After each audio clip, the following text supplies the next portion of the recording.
weltare ɓiɓɓe fulɓe andu diine maɗa fedde heblo sukaɓe africa weltare tv takkusana yoni to gurela cooga to hijaja to atena to burgoduna to tampi daro to jawaldi to lewe to buubo awdi to ñaabina to feeralla to dabbe to dabban ko on takkusan juulam ha to galle ceerno yaya dia to mbaye ha to galle ceerno sada sy to dawalil ko on takkusan kadi juula ha to galle ceerno abou diaba sow to beelila gawde wuuro nayi ko taari ɗum kala ene jeeya e gardidi kabaruji men to leydi Mauritanie jagol gala leydi Mauritanie kalfinaɗo ko fati jangde e réforme systéme de l'enseignement o ɓayyini calendrier ko fate concours aji examen aji hitande année scolaire wonande nde to leydi Mauritanie ha joni hoorejo leydi ndi Mohamed Cheikh Al Ghazouani tawi jillu mum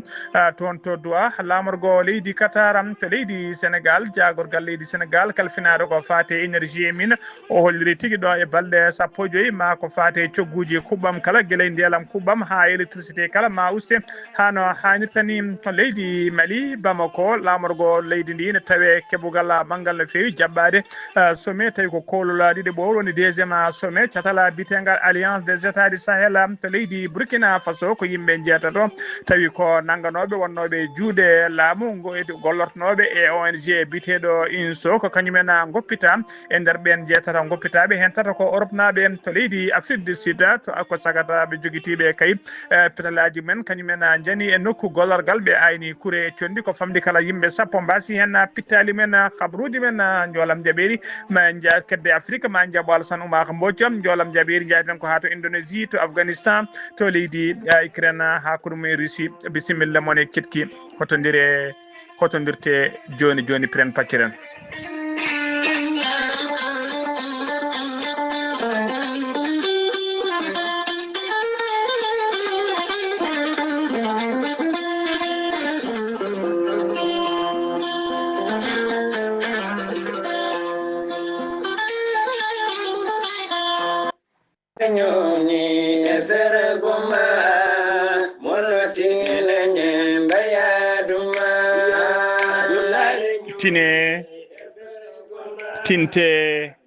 tinne kadi kala tinɓe yo tintinɓe tinano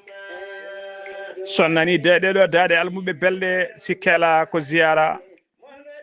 holto paaɗen ko toon to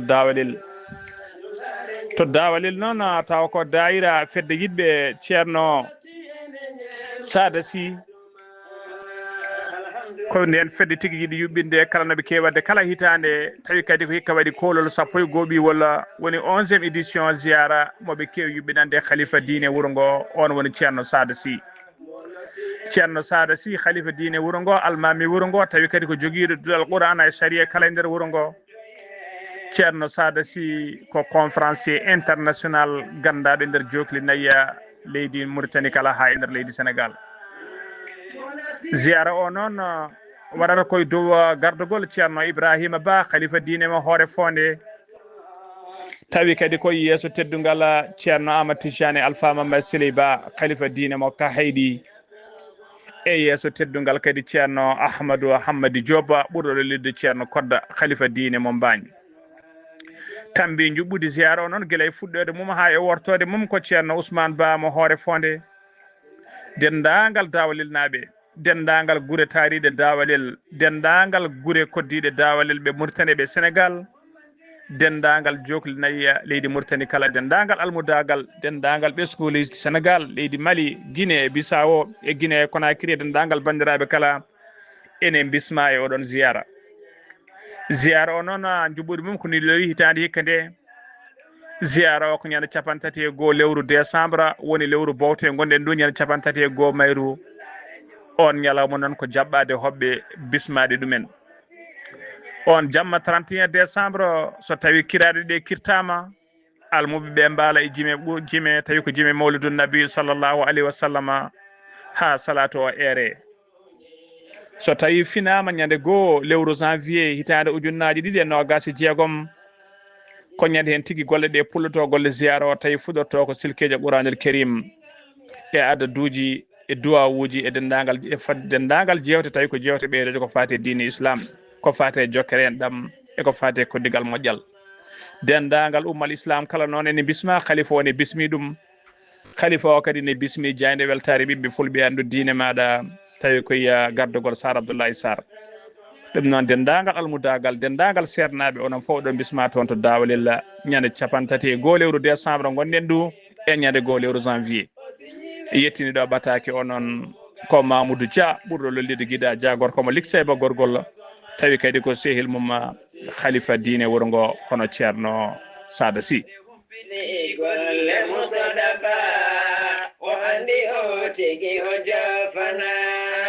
dullare ñoñi e fero goma moloti enenye mbagaduma nde hompete golle musadaba o andi o tigi o jafana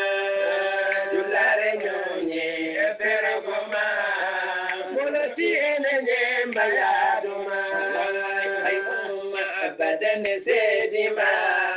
de birdo da boru tuneurema dulare ñoñi gorelte ko aadi yanke mo firtata aadi e jayde weltare TV gorelte ko aadi yanke ɗoftowo ɓen safrotoɓe e muɗuma gorelte ene hollita weltare mum faade ɓen e kala saaha artoɓe gorelte ene kollita dañi hen aafiya mawɗo no feewi gorelte ko haako moƴƴo iwru ko tokkore dinnoro ari ko wallude e safrude ha moni kala daña aafiya muɗum on joguiɗo AVC cardiaque ƴiƴam dogata e ɗaɗi mum ɓandu jaaɗoru ɓandu wuloru neɗɗo tuƴiɗo mo nangata taare kala mum de gorelte ene humta on haaju gorelte noon sa yiɗi andude ko jangta e mum ko kala jahata koto Google mbaɗa www.gorelte.com ma jangan hoorema kala gorelte an tuƴiɗo donkuɗo yaade juma e jama ni jokkoyde enɗam kala musalla ɓandu no fotiri kala gorelte ene momta ha laaɓa e ballal jomiraɗo o sa yiɗi jokkodirde e tongoɗe gorelte beele mbawa jokkodirde mabɓe Oumar Dia to Tambacounda 77 527 14 44 so tawi koto Bonji Salamata Ba 77 695 43 01 so tawi noon gonɗa koto Gawol ko Farmata Abdoulaye 77 150 70 61 so tawi noon gonɗa koto Guédiawaye Amadou Abbas Ka mbatta ko 78 313 89 28 so tawi noon gonɗa koto Thiès e ko taari ɗum kala jokkodirta koye Moussa Dia 78 860 76 68 so tawi noon gonɗa koto leydi Mali to wiyete Melga Mali jokkodirta koye Abdoulahi Diallo mbatta ko 00 223 72 49 30 07 so tawi noon gonɗa koto leydi France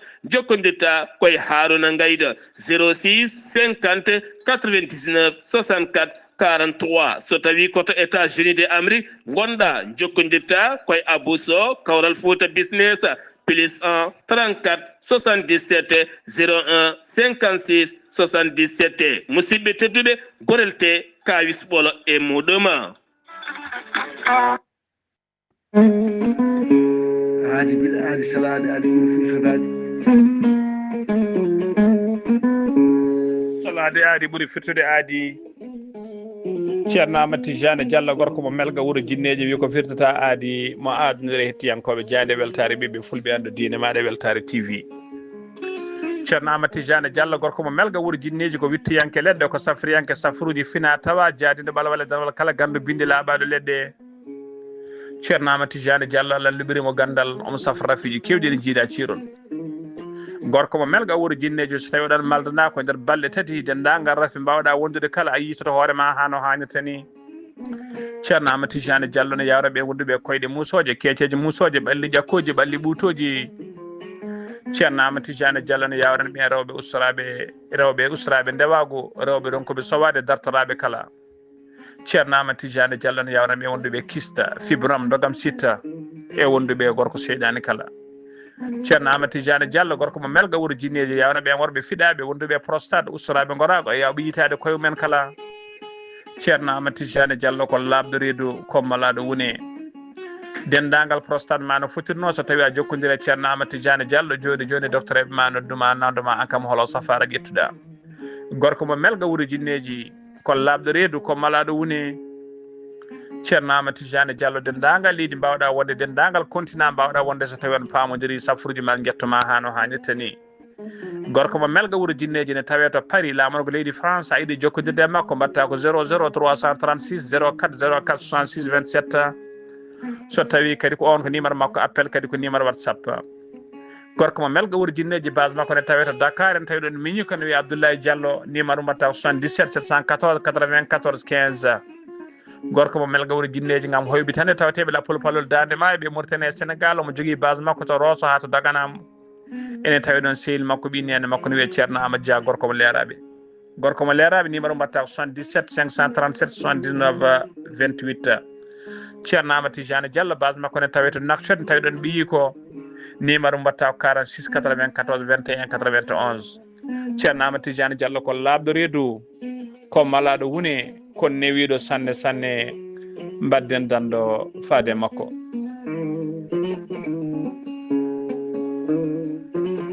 kettode kaburuji mon e demgal pulaar Afrique, Asie, Europe, Amérique, Moyen-Orient, Océanie.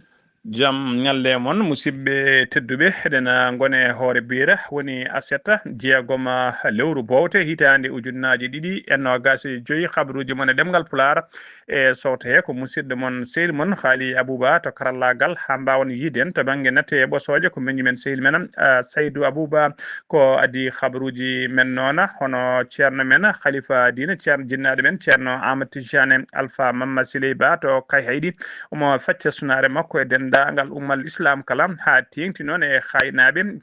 caggal kay jaltugol aduna biyetenoɗo Elhaji ceerno Hamme Niang Elhaji ceerno Hamme Niang noon ko khalifa diine lartuɗo golle no fewi wonno o yalti aduna noon koto Dakar ko aljuma hanki o wira toon to Haay mo facca sunare makko noon e dendagal haynaɓe dendagal ɓesgu makko e dendagal almuɓe makko e dendagal ɓesgu makko e almuɓe makko e dendagal ummal islam kala ceerno Amadou Tidiane Alpha Mamma Siley Ba ene feccay mon sunari ne duwono on habaruji men ɗemgal pular to leydi Mauritanie ha joni keddoɗen to leydi Mauritanie daira Ansarudine e gardagol ceerno Boubacar Gaye eɓe juɓɓina koɓe kewide takkusan ceerno Hamdou Rabbi moɓe juɓɓinta kala hitande hikka nde noon ɗum yuɓɓinte ko ñande 13 lewru bowte woni décembre gonɗen ɗum tawi ko toon to PK7 waɗɗani galle ceerno Boubacar Gaye waɗɗani kadi to ɓe mbiyata école Bilali dendagal julɓe noon ɓe leydi Mauritanie ɓe Sénégal Mali Gambie Guinée e dendagal ummol islam kala ene bisma noon ha tengteni Nouakchott naɓe ene bisma noon e oɗon tawi ko takkusan ceerno Hamdou Rabbi mbiɗen baɗowo ñande 13 lewru décembre gonɗen ɗo kala jiɗɗo noon hebde ko ɓurɗo labde e jokkodirde kadi e gardiɗo daira o hono ceerno Boubacar Gaye numéro makko téléphone mbatta ko 46 54 54 20 ha joni koye on fannu keddoɗen daira tawi ko yidɓe ceerno Sada Sy to Dawalel eɓe juɓɓina ziyara annuelle tawi ko ziyara moɓe kewi wadde kala hitande hikka noon ziyara o waɗata tigui kolol 11 ɓiwola woni 11e édition tawi kadi on ziyara waɗata koye yesso teddugal ceerno Ibrahima Ba khalifa diine mo hoore fonde ene teddidira ziyara o noon hono ceerno Amadou Tidiane Ba khalifa diine mo Kahaydi e ceerno Kodda Diop khalifa diine mo Mbaye mo Mbagna tambi juɓɓudi noon ko ceerno Ousmane Ba mo hoore fonde dendagal ummat islam ha tengti noon e guure taariɗe Dawalel kala dendagal guure hoddiɓe kamɓe kala Dawalel naɓe ɗo nditon noon ene bisma ene teddinira tigui oɗon ziyara o noon mbiɗen hitande hikka de ko ñande 2 lewru janvier 2000 ñande 31 décembre ñande 31 décembre noon lewru gonɗen ɗum 31 mayru ko ñande hen tigui jaɓɓete hoɓɓe on ñalawma noon ko jaɓɓade hoɓɓe bismade ɗumen so jamma kay ari kiraɗe kirtama ha salatu ere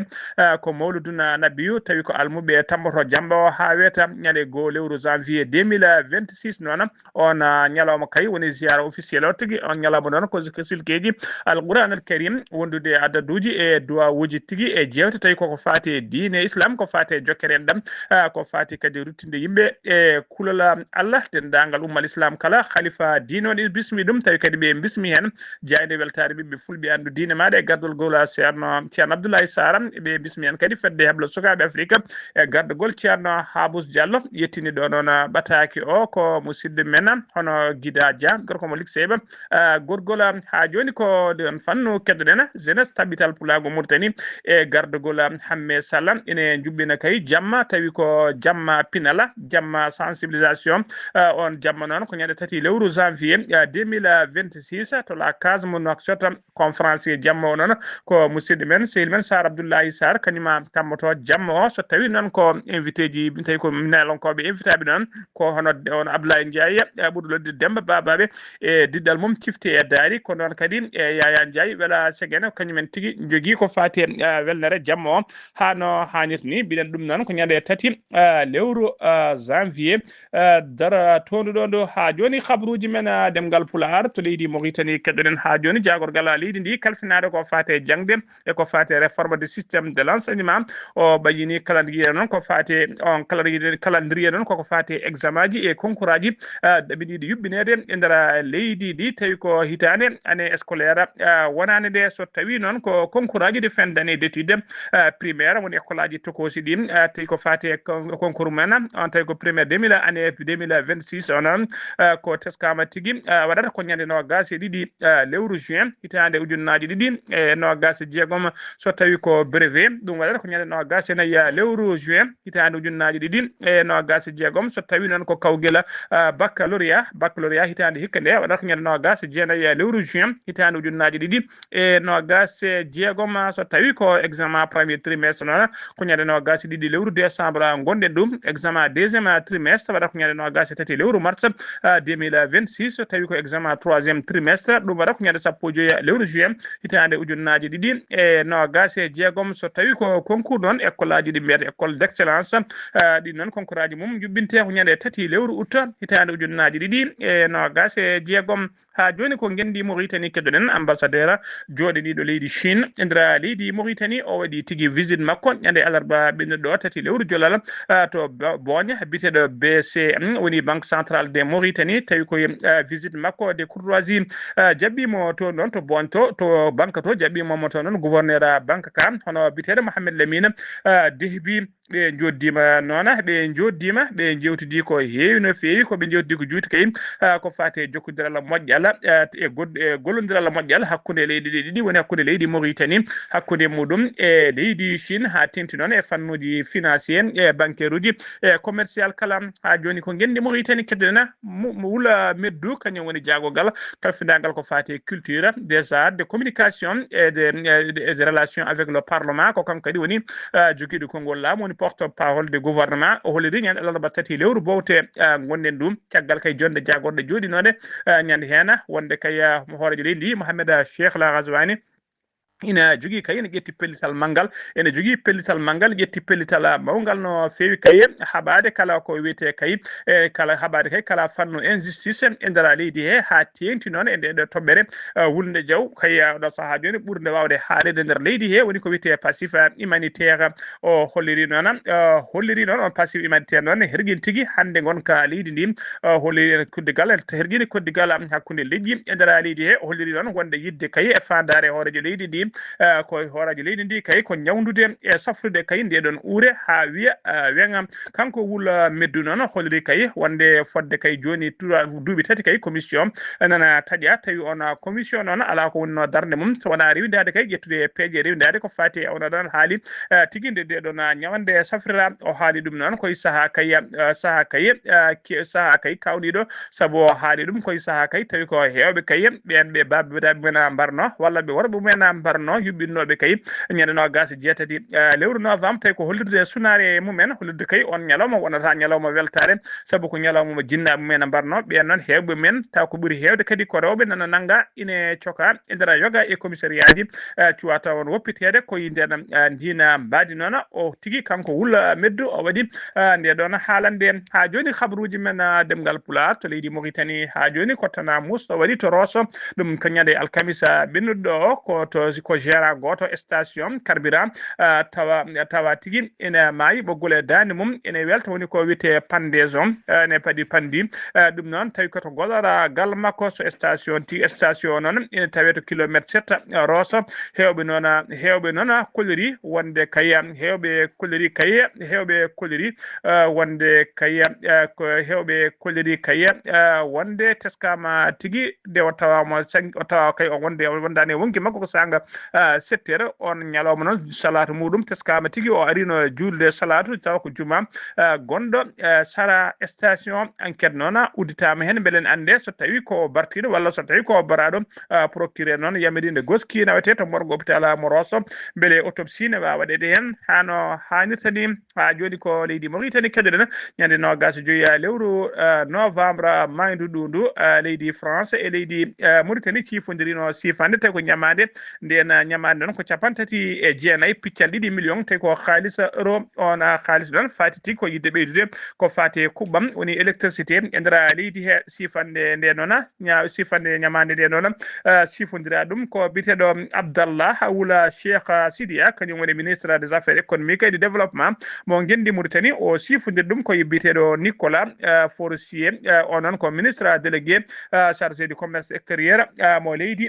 France e nder on halis noon ɓe kolliri tigui wonde ma central uji sappo kay tawi ko central uji solaire bawɗi kadi moftude kuɓɓam ma mbaw afede nder leydi he ɓe kalani noon ɗin central uji sappo kay walla région ngaji walla nder région ngaji potoji hebde kono ɓe kolliri kam wonde central uji sappo kay ma mbaw afede e nder leydi he ha joni ko leydi Mauritanie keɗoɗen hono no mbiruɗen gardini kabruji men Mohamed Cheikh El Ghazouani kañum woni hoorejo gendi Mauritanie o ƴettino laana makko ndiwo kam o yaɓani toon to droit lamorgo leydi Qatar ɗum ko aljuma hanki joya lewru jolala nayumo toon noon ko tawtoriyede sommet kolol battowol kolol nogas e tati ɓiwol woni 23e édition tawi ko from mo duwa duusimo noon ha to bo wallade diwaje ngal ummutuɓe sino accoɗan hono hoore jagorde makko woni Moukhtar Wul Ndiaye wondude Moulay Wul Lakdaf kañum woni ministre secrétaire général à la présidence de la république wondude madame Aissata Bayaya e Abdallahi Ben Boya ɗiɗo ɗi kala ko conseiller ji à la présidence de la république wondude ministre des affaires étrangères hono tigui biteɗo Mohamed Salim Wula Merzouga wondude jagogal kalfinagal ko fate ñawoje e yimɓe gouvernement hewɓe wonɓe mbawi dusdemo ha to bo wallade diwaji hawo ƴetti laana makko ndiwa ko kanko Mohamed Cheikh El Ghazouani noon o yahani goto mo yaade cité timmuɗo no fewi e nder ɓen tawe hen docteur Mariam Fadel Da kañum woni joom suudu makko woni première dame wondude Nani Wula Churoga kañum woni ministre chargé du cabinet du président de la république wondude ambassadeur wondude biteɗo Abdallah Wula Souleymani Wula Cheikh Sidia ko ministre des affaires économiques wondude biteɗo Mohamed Wula Babana on ko ambassadeur joɗiniɗo leydi Mauritanie toon to Qatar wondude Ahmed Ba on ko conseiller à la présidence de la république wondude Ousmane Tall ko conseiller à la présidence de la république e biteɗo El Hassan Wul Ahmed ko directeur général du protocole d'état ko ɗo sete woni mo Mohamed Cheikh El Ghazouani yaadi toon to duwa lamorgo leydi Qatar ha joni habruji men demgal pular to leydi Mauritanie ha joni avion tawi ko compagnie Mauritanie Airlines umminoka kay subaka aljuma hanki joya lewru jolal ka yaɓanno noon ko toon to nema nden ka ari noon haka jimi tigui ega timi e bowal diwaje ngal nema ko ɗon tigui ka ronki juurade ha woni tawi kadi ala ko sabirima ko wona ko wiyete mauvais temps guila kiɗeli ha e poussiruji kala ko ɗon noon ka hayliti ka hibiti kay ka arti ha to noktat lamorgo gendi Mauritanie ko toon tigui ka jurtim ko juuri kana lana noon kaka hinde Boeing 737 max ko noon koma kikiɗe kay koma kikiɗe hanki o kay ya gartaji makka kay ɓamti hano hannirta ni e nder leydi he teskama noon ɗiɗo lebbi kala noon compagnie woni jogui caɗele mawɗe no fewi guila e panuji technique ha e caɗele ko fate météo kala ɗum noon herguini ko fate ya gara wonande kay ɓen e kala saaha yidɓe yaade e compagnie tawi ko Mauritanie Airlines ha joni habruji men demgal pulara senno mima to leydi Mauritanie ko to leydi Sénégal paadenan to leydi Sénégal Birama Souleymane Diop kanyum woni jagogal kalfinagal ko fati l'énergie e mina mo leydi Sénégal o holliri aljuma hanki o wonde boyata kay cogguji hydrocarbure e électricité kala woni kubbam ma tigi usto hano hanirtani dina nona o holliri kay ma tigi dum uste hano hanirtani o wi non so dum leedi ko do e balde sappo joyi kay ma yimbe fof tes ko dina cogguji ustama o holliri on cogguji kay électricité ma uste kala kay ha kene wiye 10% nder temdere kala hena busapo ma itten o holi o haali dum non ko ya nder suudu sardiyeji saha kay mo be gonno e vodde budget makko tawi ko budget ministère makko wonande o don saha kay ne budget worte ko den o haali din kongudi ha joni ko leydi Sénégal kedere brigade régionale d'hygiène mo Saint-Louis nangi nyade alkamisa bennudo be nangino tona marchandise uji kewdi de happu men gasi ciutude woni ko wiete primé tawi kadi ko buri hena hewde ko dina marchandise uji ko wiete café Touba marchandise o non tawa ko ndara dépôt woni der fawru wotudum jom marchandise o ene wona kay waylude dendagal datuji bindinodi hena tawi koy novembre 2025 dina datuji gonno e gazé kanko jom marchandise o mo watta hen kay novembre 2026 mo biidi hen kay foti hitade timmude ko capitaine Alassane Diallo non addi on opération tebi mabbe marchandise o non be kolliri ko temedde nay capande jeetadi caisse tawi ko café Touba wondude potuji sappo ko ten kala ko 1 kilo tawi ko pat darachide woni ko wiete tigi dega jaru marchandise o teba non e gime ha 2.640.000 francs CFA ha joni khabruji men demgal pulara to leydi Sénégal ha joni kedden yen ha ton to nokko bitedo kera ngatan ko wuro tawtengo e ndara commune mo Madina Saba e ndara Sénégal Sarakerol hakkunde mabbe leydi Gambie e ndar tawi non e ndar département mo Nioro ko babiraɗo goto non bitedo Amadou Setou Touré demnoɗo kay reeni soñi kay artiri gawri mum ha nani dum e ndara fawru mum woni ndara grigné uddi fawi hen yakare mum kala ko nyala ko on de ko don tigi fawru woni duppandu kay sumi ha wonti dodi tawi kadi e ndara fawru hen wonno hen killo en wonno hen tonuji didi e piccalaji won tonuji didi e feccere tawi ko gawri ko koddido makko nana bitedo gagni ko kanyuma tigi duppi fawru ndu ko kanyum tigi dogi cagallum nan dogi molto yi ton to leydi Gambie dum wanno ko gilnyade aseta bennudo aseta hande wadi yontere sanga 11h kanko bitedo gagni non bitedo gagni non o funtuno sukabe tawi ko sukabe babiraɗo wonnoɓe sara fawru ndu ne ndena ɗum o funtiɓe noon haaɓe goɗɗiti ko ɗon ƴetti jengo o waɗi e fawru ndu o duppi ɓen noon oɗo saaha joni noon omo yiide tawi ko jiilaw cattuka no fewi mo yiɓen holi hewɓe kolliri kay oɗo saaha joni mo tawe to leydi Gambie laamu leydi Gambie e laamu leydi Sénégal kala ina jiilomo hewɓe noon kolliri kanko gagni baɗɗo ɗeɗo gollo hewɓe kolliri o wona karɗo cellal kono kadi hewɓe kolliri ko teyɗo yata wona e joftigo saabu kay no funtiri sukaɓe ha o wawi duppude fawru ndu o wawi dogde kadi faade moltoyade non en holiri tan wonde omo wondi e hakkille makko hano hanirtini ha joni ko leydi Sénégal keddoɗen Seydina Fall ɓuuri lollidde ko Bougazeli ko ancien député e landa APR woni alliance pour la république ko landa ka Macky Sall ardino o waɗama noon aljuma hanki o déféré to kaso e mbadi mandade dépôt tawi koye dow yamirore procureur de la république près du tribunal des grandes instances mo Pikine Guédiawaye ko gila altine noon o nangano tawi kadi ko gila altine o nangano tawi o nangiron tawi kadi ko sûreté tawi ko sûreté urbaine de commissariat central mo Guédiawaye kañumen nangunoma ko ñande 10 lewru décembre noon o ñawate tigui nden o darto yesso ñawoɓe so tawi ala ko yanti hen o nanguira ɗon koko fati escroquerie woni funtude yimɓe mo ñama ɗumen kene qime ha million ngaji ɗiɗi tawi ko CFA kabruji men demgal pular sennumima toon to leydi Sénégal koto leydi Mali paadena Bamako kañum woni lamrugo leydi Mali eɓe tawi tigui e keɓugal mangal no fewi tawi ko yidde jaɓɓade deuxiéme sommet woni sommet bato kolo libiwol catal bitengal alliance des états du Sahel alliance des états Sahel noon ko catal ngal leydi tati kay gedduɓe CEDEAO tawi catal men woni leydi Mali leydi Burkina Faso wonde leydi Niger on sommet noon ɗamini yuɓɓinede kay ko ñande nogas e ɗiɗi e nogas e tati lewru décembre woni lewru bowte gonde gonden dum ko Abdoulaye Maïga non Abdoulaye ko Abdoulaye Maïga non kany woni ministre mabbe des affaires étrangères Abdoulaye Diop woni ministre mabbe des affaires étrangères mo leydi Mali kanyum bayini kabaro caggal kayde o jodino e sete makko kaygal kayde o jodino e sehilabe makko en nandibe makko be mo leydi Niger mo leydi Burkina Faso siftinde on non alliance des états du Sahel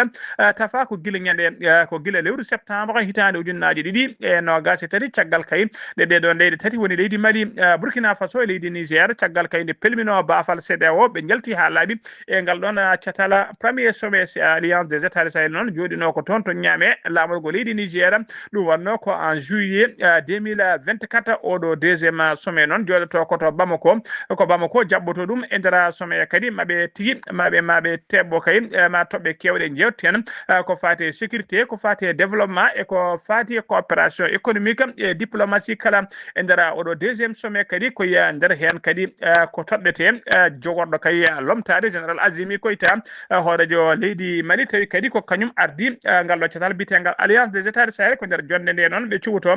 poddo lomtade mo holmo sawru gorle kay bari so tawi ko Ibrahima Boubacara tawi ko Ibrahima tawi capitaine Ibrahima Traoré walla so tawi ko général Sani gardido leydi Niger ko hakkunde mabbe be do dido subete kay hol poddo handude kay ardade ngallon catal bitengal alliance des états du Sahel ko way wonde kala ngel no gasi tati lewru décembre ngonden dum ma en kebe hen humpito ha joni ko leydi Mali kedrena général Azimi Koita horejo transition leydi Mali tawi kadi kany woni horejo alliance des états du Sahel o bismima o joddima no jans nyadal kamisa ben do nayi lewru décembre e délégation timmudo tawi kadi ko délégation mawdo fe woni au niveau mo Burkina Faso dum koto palais o jodde mabbe koto palais mo Kuluba woni to galle lamorgo ndara Bamako ene tawe nona e ndara délégation bitedo Bazim Basoul Manona kanyum woni président de la commission nationale alliance des états du Sahel mo Burkina Faso e ciukko makko colonel major Yelemu Ernest e onona ko kambe tigi gardi tona be ngari nona ko be gaddori tigi message tawi ko message kerido ummarade Ibrahima capitaine Ibrahima Traoré horejo transition di Burkina Faso faade nandu mom hono général Azimi Koita ha joni ko leydi Mali kedrena leydi Mali non e kala saha ene jokki kay yitude nokkuji tawi koto kange kewdo no fewi suudi e ndara les leydi hen ko boyani ko kene wona yontere joni ko nokku bitedo Targada ko ton tigen tawi nder cercle mo Ansogo ko ton kange kewdo yitano woni sita kange tawi kange kewdo nder leydi he tawa tigene mari kange kewdo no fewi joni kadi ko site goddo ko nokku goddo yita nyande alarba ben tati lewru bawte gonden dum to falde wuro witengo Jeffilani tawi nder falde Seyna ko ton kange kewdo yita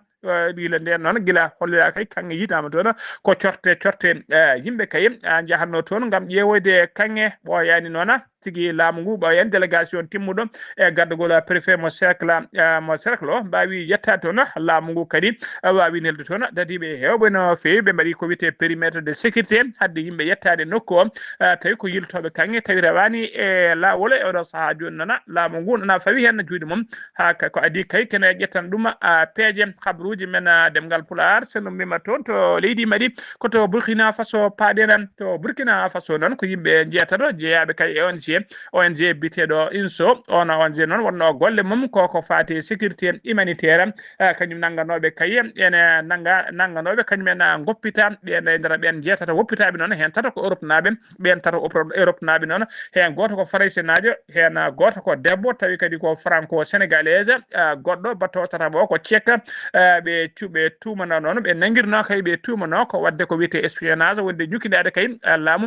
tigi laamu capitaine Ibrahima Traoré kamɓe jeetat noon ɓe keeɓi fartange woppitede oɗo saaha joni e ɓena poofa kenal lakkitare koto leydi Afrique du Sud paaɗena to Pretoria ko wuuro tawatego nder Afrique du Sud toon noon ko tana musɗo waɗi toon ko sagataɓe joguitiɓe ha teddi kay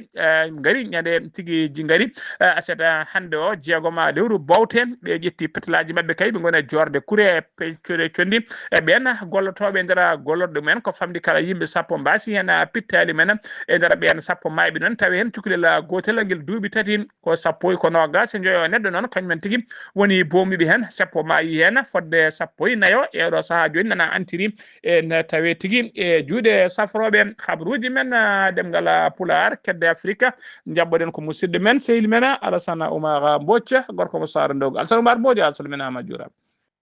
en calmitima Ghali Abou en calmini dendagal hettiyankoɓe Ayaw TV kabaru min ɓurtintude e dongre afrique ñalawma hande o puɗɗo leydi hono Burkina Faso todde ñande alkamisa 4 lewru bowte ujunaje ɗiɗi e nogas e joyyi ko jonde jagorɗe laamu ngu wawi kadi woƴƴiti hono pellital wawde ƴettude hono eppore kadi riwtotonde taw ko ñawore warongo woni pendoma o artirɗe ɗum e nder hono leydi ndi wonande ɓen jamfotoɓe leydi ndi hani e ɓen taw kadi kodi ko ɓen seɓɓitiɓe hani e ñukintoɓe kala maɓe jaggaɗo ene wayi ko wayi noon ene wayi no rewrete koye e lawol ngol waɗede taw kadi ko peine de mort fawto e dow kecci mum Guinée Bissau to de ene wayno gila kay laamu ngu Oumar Sissoko Embalo yandina e leydi wonno ko nogas e jeegom lewru taw kadi ko jolal ujunaje ɗiɗi e nogas e joyyi oɗo saaha ho commandement taw kadi ko honiyankoɓe mbayini e wawde kadi wiide wonde ene mbaɗa ko wi conseil taw kadi ko national de transition wonande kadi taw kadi ko yaadude kadi e sarɗiyeji mum ɗum ne ene wayno honiyankoɓe mbawi hono wiide toɗɗade ñande aljuma 5 lewru bowte ujunaje ɗiɗi e nogas e joyyi taw kadi ɓe toɗɗi ko procureur de la république woni Ahmed Tidiane Baldé taw ko mennoɗo wonde ko président de la cour des comptes kadi ko ɓalliɗo noon taw ko oɗo mennoɗo ardata hollide Oumar Sissoko Embalo Guinée Conakry toon dey ko hunde kadi hesɗi toon kadi woodi kadi hunde biftaɗo toon wonande kadi campagne maɓɓe o e yaɓande taw kadi wuuroji mbaɗoji toon ɗi ñande nogas e jeetati lewru bowte ujunaje ɗiɗi e nogas e joyyi taw kadi ko le bloc libéral woni parti taw kadi ko candidat Faya Mili Mino ene wandi ko oɗon ene wandi ko oɗon wawi kadi diftede ñande 2 lewru bowte ujunaje ɗiɗi e nogas e joyyi e ɗum no koye ko kanko wonno kadi directeur adjoint campagne o woni Massa Douango gila o woggi ɗum noon kanko de o yanno ko jamma kay gam yawde kadi wadde haaluji toon to e leyɗe Conakry ɗum no de e oɗo saaha ha joni ala ko nanana kadi wonande kadi kono landa makko ka hani e galle makko foof ala ko nananimo hay dara e gueɗe makko ɗum noon hulɓinima no feewi ene wayno de toon ene wayno ko to RDC Congo kam e Rwanda ñande taw kadi ko nasande 4 lewru ndu gonɗen ndu to leyɗele hono dirde Amérique ɓe mbawi hono sifodir toon taw ko nawnodiral deƴƴal hakkude mabɓe taw kadi jeyɗe ɗi ene mbawa hono dartade e tawtorede hooroje leyɗele dirde Amérique hono Donald Trump Afrique hakkudejo ɗum noon ɗo ko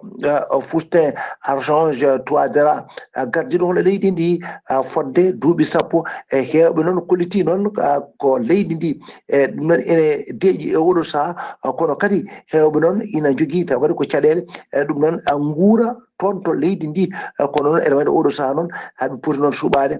gardade taw kadi ko leydi ndi wona ko nogas e jeetati nduɗo lewru no gonɗen ɗum noon ko gam wiide kadi aɓe jogui kadi on hay sarɗiyankoɓe maɓɓe ɓe mbawa kadi ko toɗɗade ɗumen e oɗon taw kadi ko hono ñalawma kadi koto toɗɗa ɗum gam suɓade gartoɗo hono leydi ndi ɗum noon Ghali Aboubacry ɗum no tonguɗen e dongre Afrique e ñalawma hande o taw wonno koye dande musidɗo moon Alassane Oumar Mbodj gorko mo sanrogo gam weltare Ayaw TV Alassane Oumar Mbodj golle ma jooɗi peewi ko an uddi kabaruji men e nder dongre afrique takkusan juulama ha to galle ceerno Amadou Tidiane Alpha Mamadou Sely Ba to Moderna Kay Haydi ha to galle makko Samba Sa ko on takkusan juula ha to galle ceerno Hadi Ba to Babaɓe ha to galle ceerno Abdourahmane Dia to PK8 Nouakchott ko on takkusan kadi juula ha to galle ceerno Ndiaye Baro to Hayrana Nouadhibou lobbuɗiru men nde ko taari ɗum kala habaruji men joolam jaɓɓeri puddarɗen koto leydi Indonésie toɓoji jaadunoɗi e yoolare tawi kadi koye mabbugol leydi woni ko wiyete glissement de terrain bannoɗi toon to Indonésie e balɗe ɓennuɗe kala ñalawma noon bilan ko fate mayɓe hen bilan ono ɓeydo no fewi bilan mayɓe noon ñalawma hande o ko bilan ko wasi hen fittali men ɓe jaara e 109 e yimɓe jeetat taw ko mayɓe fuɗɗiɓe yiitede ɗum noon tana wanno koto île goto tawi ko île ɓurɗo mawnude e nder Indonésie île o wiyete ko île Sumatra ene tawe to banggue hirnangue leydi ndi ɓe kolliri kadi 4 e yimɓe sappo wonɓe ko majjuɓe melo woni ronkaɓe yitede wiyeteɓe porté disparu tawi hen heew ko ɓuuri heew ko yaduɓe e morɓo heddiɓe kadi ko yaduɓe e wuura ko ronkaɓe yitede oɗo saaha kadi noon heɓe jogui kulhuli kay ma bila o ɓeydo saabu ko heegue mangue tawete toon saabu hewɓe kay eɗo saaha joni ko dendagal guura joguino foof koko tilfi toon koto leydi Afghanistan hakkude mum e Pakistan ha joni de tekkere ne surka hakkude ɗeɗo leydi ɗiɗi woni Pakistan hakkude mum e Afghanistan subaka kala noon kala saaha noon pelɓodiral ene teske ene waɗa hakkude mabɓe jamma aljuma hanki ne wiyata aseta hande o ko pelɓodiral musgal waɗi to keerol hakkude leyɗe ɗiɗi jambureɓe nayi woni 4 civil mbasi hen pittali men wondude militaire goto kamɓe wasɓe pittali mabɓe foof noon kamɓe kala koɓe Afghanistan kamɓe kala koɓe Afghanistan ɓe koto leydi Ukraine paɗen koni koɓe leydi Russie mbaɗi bombardement musɗo no fewi nder leydi Ukraine ɓe joofi noon e ɗiɗon bombardement ɓe tobɓi kay ko usine aji kuɓɓam ɓe juɓɓiti usine aji kuɓɓam ko wayno infrastructure ji énergétique ɓe yidde mabɓe kay woni fandare mabɓe kay yidde mabɓe kamɓe laamu leydi Russie kay ko hadde leydi Ukraine kala ko fate kuɓɓam guila ko fate énergie kala haddeɓe kadi ko fate chauffage eɗo saaha joni ko saaha ɓuuɓol e leyɗele cohli ko fate chauffage wadde kay bombardement haaɓe mbawa hebde haaɓe mbasa haaɓe nonka kay hebde ko fate chauffage ɓe non kadi hebde ndiyam kuppude ndiyameje diƴƴe ko ɗo woni tigui fandare koni koɓe leydi Russie jamma hanki o goto ko 650 drone woni ko leydi Russie ayni e nder leydi Ukraine wondude 55 missile ayna toon to Ukraine bombardement o noon waɗi koye saaha kay mo Ukraine naɓe kay nuldi sete timmuɗo no fewi toon to dowlaji tedduɗi Amérique ɓe tawi toon to Floride tawi nayiɓe toon noon ko kaldigal ngal kaldigal noon ko beele kayno jaam artiri hakkude guerre o dartori hakkude leydi Ukraine hakkude mum e leydi Russie aseda hande noon waɗi balɗe tati kay ko nden jonde koɓe jooɗi nden jonde tawi koye noddago hoorejo dowlaji tedduɗi Amérique woni Donald Trump e oɗo saaha noon ko toon ɓe Ukraine naɓe hewɓe